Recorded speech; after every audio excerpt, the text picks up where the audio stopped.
On va parler là de t-shirts différents qu'on va comparer. L'un qui est un t-shirt d'une marque d'ultra fast fashion qui est vendu à 6 €. Et enfin, le dernier d'une marque plutôt traditionnelle française engagée et qui est à 40 €.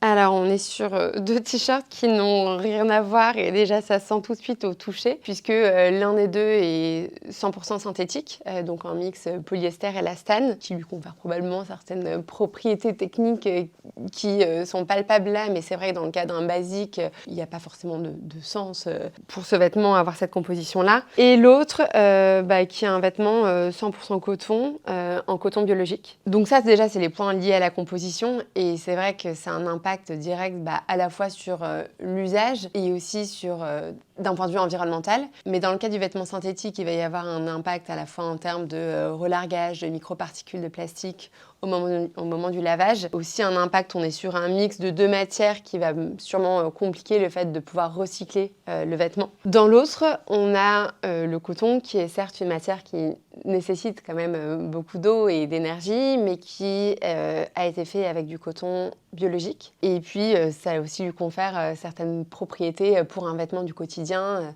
en termes de respirabilité, etc.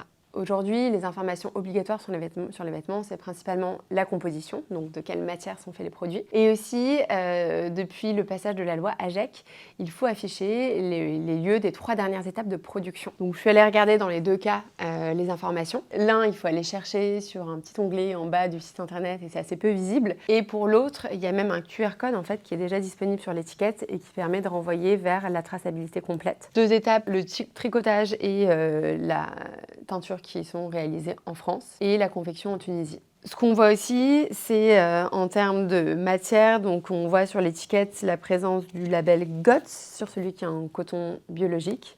Et c'est un label qui garantit certaines conditions, à la fois du coton biologique, mais aussi certaines conditions en termes de pratiques sociales et environnementales, tout au long de la chaîne de production du vêtement. Ouais, Made in China. Donc l'un, c'est polyester élastane et Made in China. Et j'ai trouvé du coup le produit en ligne. Et en effet, les 3 dernières étapes sont toutes les 3 faites en Chine. Aujourd'hui, quels conseils pour les consommateurs qui choisissent leurs vêtements ? D'une part, il y a un impact en effet qui va être lié à la matière. Donc regardez la composition. Quand c'est pas pour un usage technique, mais que c'est pour un usage quotidien, privilégiez les matières naturelles. Privilégiez notamment les matières naturelles certifiées ou plus vertueuses comme du coton biologique, du lin. Aussi, regardez l'origine, le made in, qui vient pas forcément apporter... D'ailleurs, au-delà du made in, en fait, regardez les étapes, les 3 derniers pays de production